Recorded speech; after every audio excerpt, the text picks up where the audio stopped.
very happy to share with you some of my life's experiences. And I divide into two parts. First is totally engineering side, then coming to IKS side and energy. So I'm happy to share with you impact on the Indian knowledge system, how my aerospace knowledge has been metamorphosized. So my real high-speed journey started with when I met Dr. Abdul Kalam. He became my director at Hyderabad in 1983. And then onwards, I was with him till, of course, he passed away, unfortunately. How I started aeronautics, of course, Dr. Kalam also was an aeronautical engineer. It happened because I used to wonder as a small young schoolboy, when an aircraft flies, it's got people inside, it's got items inside, so heavy, how can it fly?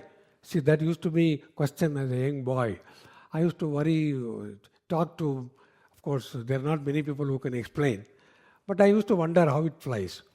Then I always thought I should one day understand how it can fly and do something.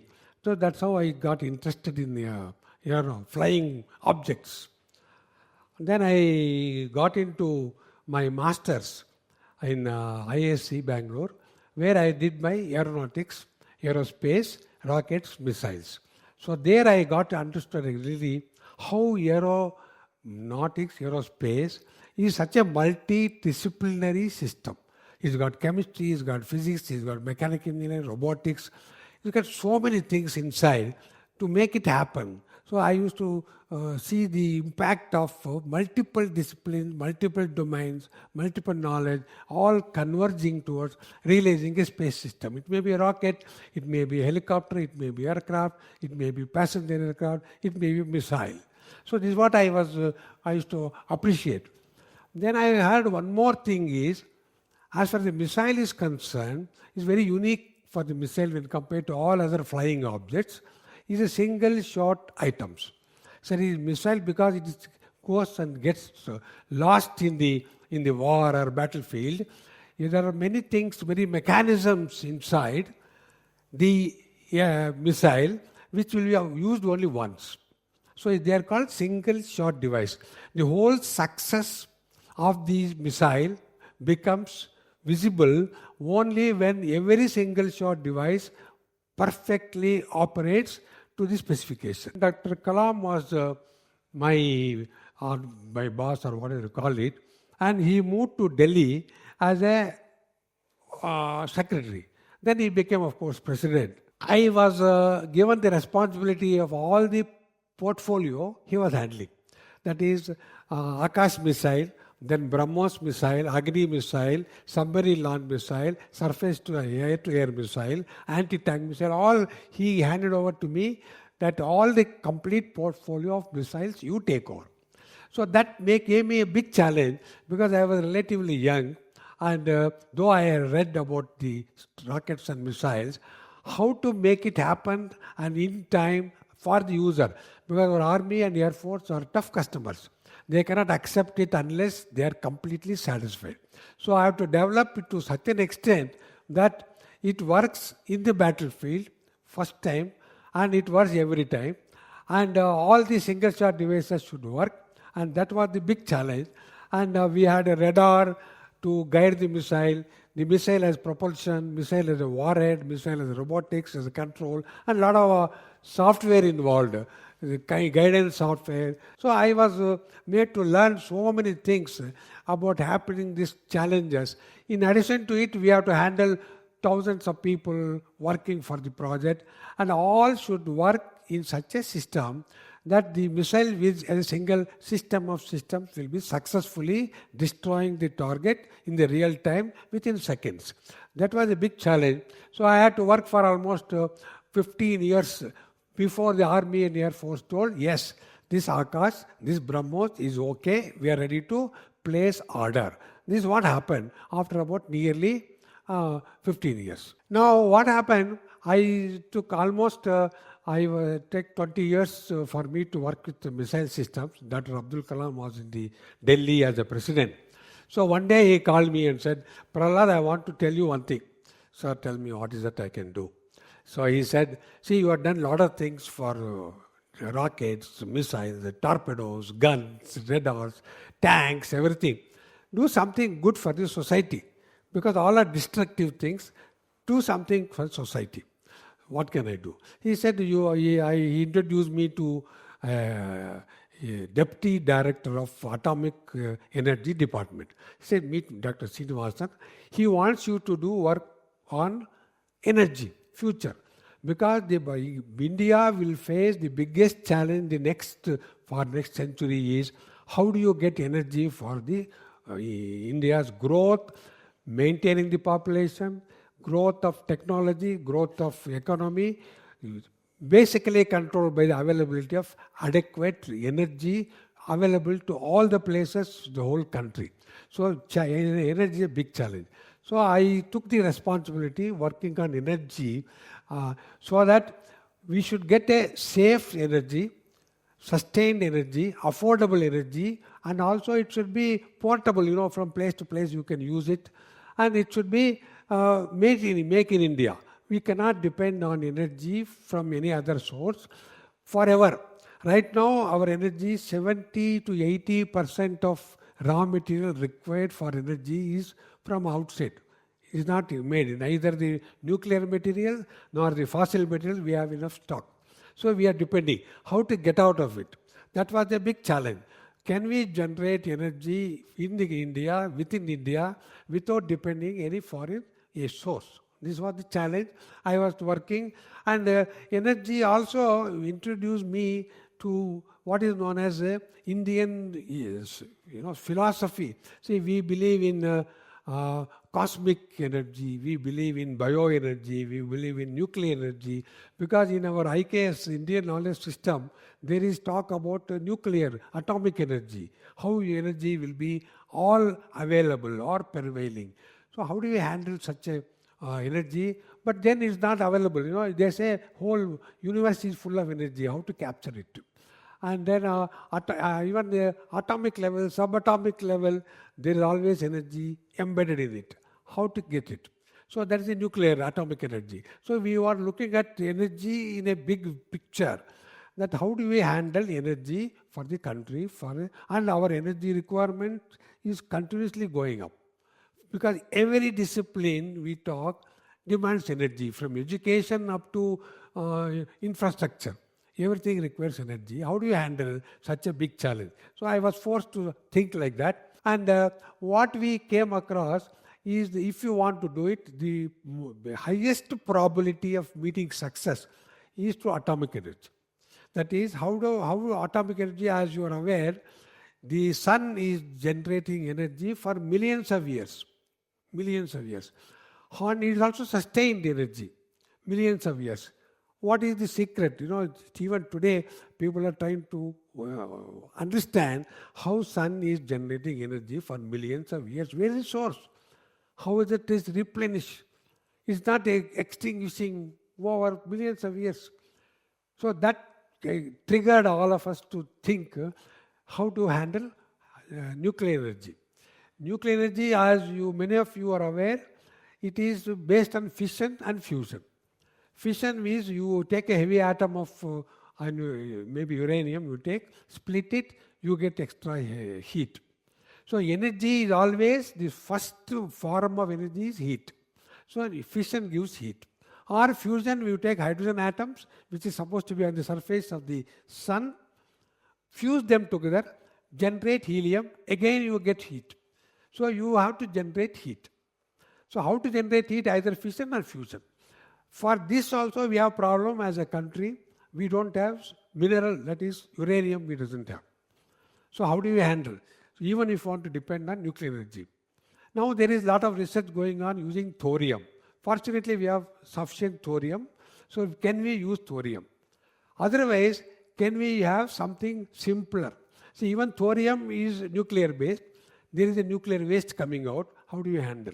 Whereas if you take hydrogen, what is happening on the surface of the sun, there is only hydrogen becoming helium.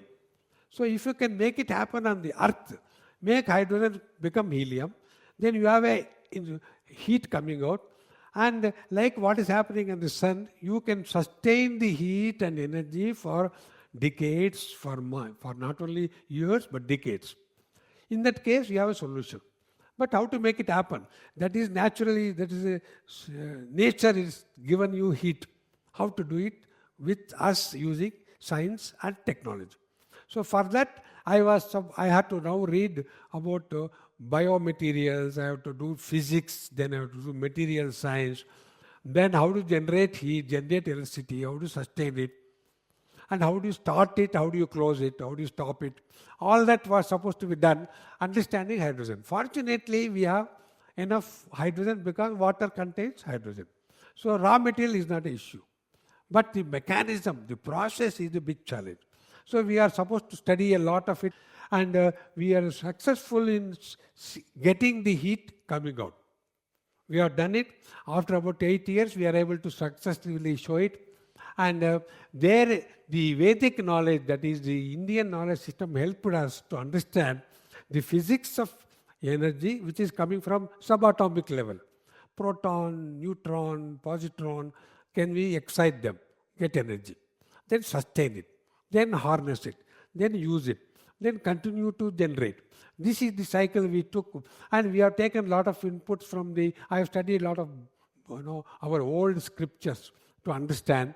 And also, as you are aware, there is a unification theory which says the mass and energy are interchangeable. You have mass, your energy you can convert.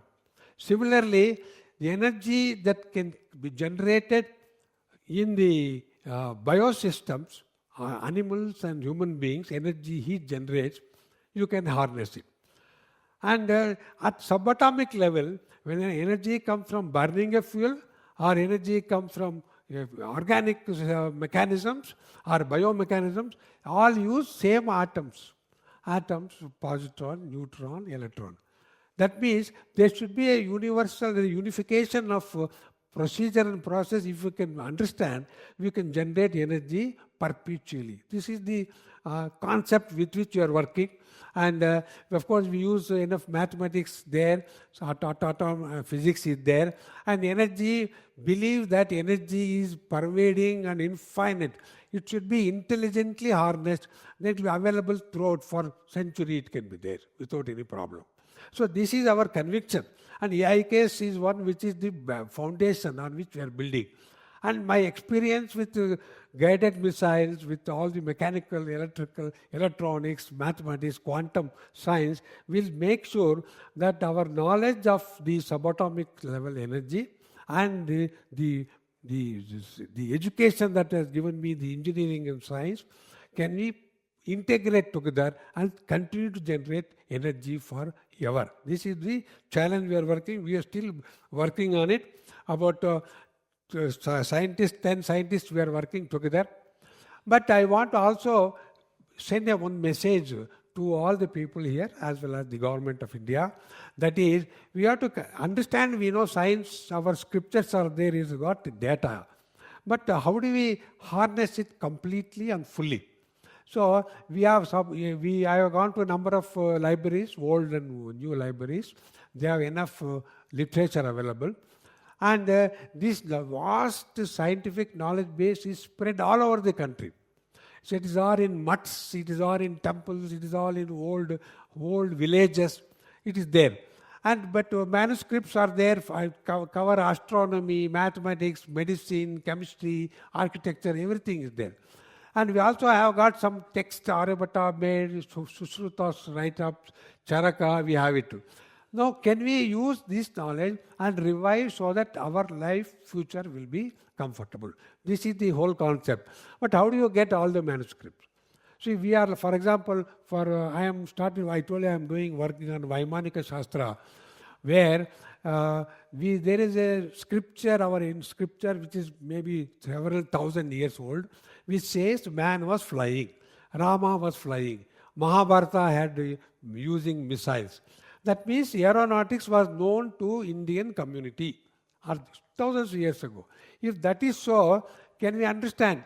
We can re-examine the Vaimanika Shastra. There is one Bharadwaja Maharshi who has instructed somebody, somebody heard him, written it, it's available as a scripture. We are trying to decode it and try to do. This is one picture which we have generated. There is no photo, there is no diagram, there is no drawing, there is no sketch. This is using our own young team, last 5 years, how it will look. One of the Vimanas as mentioned in Bharadwaja Maharshi's literature. See, one, it looks like that. We want to go into mathematics, physics, computer program and make equations, understand how a Vimana used to fly those days, thousands of years ago.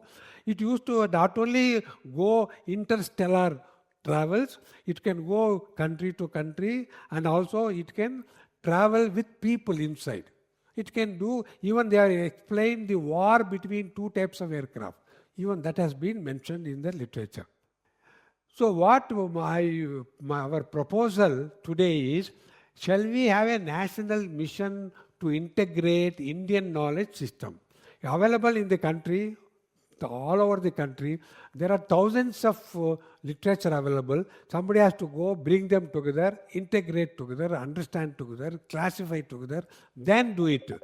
And this is what we would like to do. Awareness is to be created, preserve, digitalize, publish manuscripts, and also decoding and interpretation. This is what we want to do, and Ministry of Science and Technology, Ministry of Culture, Ministry of Education all are involved. We would like to request that such a thing to be formed. So there is a national mission. We have to have a national mission to get all the literature, not only in our country, but some literature has gone to other countries like UK, USA, Germany, and other parts of the world. Can we bring them back together and generate, so that we should make our own systems, weapons, or any flying mechanism. This is what I thought I will share with all of you. And namaskar. Thank you very much.